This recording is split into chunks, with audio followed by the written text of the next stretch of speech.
Kuro is a fascinating psychological manga that definitely deserves way more attention than it gets right now. Everything in this manga goes together so well, and it needs to be talked about.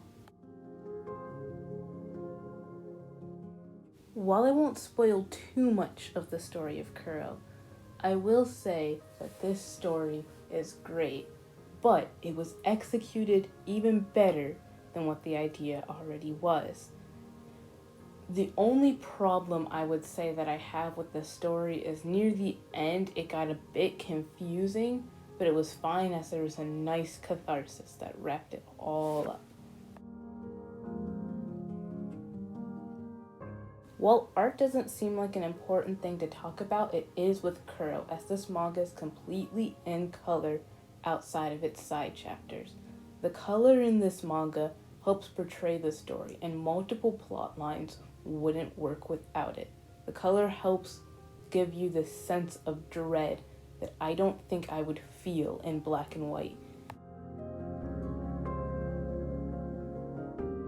If I had to say what the weakest part of Kuro was, it'd have to be its characters. Not saying that the characters are bad.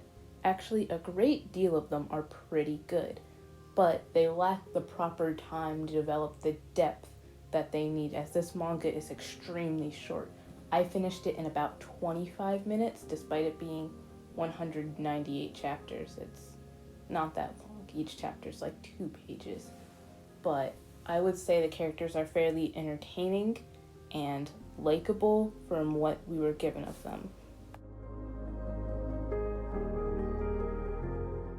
Overall, I'd say this manga is about an 8.5 out of 10, and I strongly recommend, as it had me at the edge of my seat about every moment.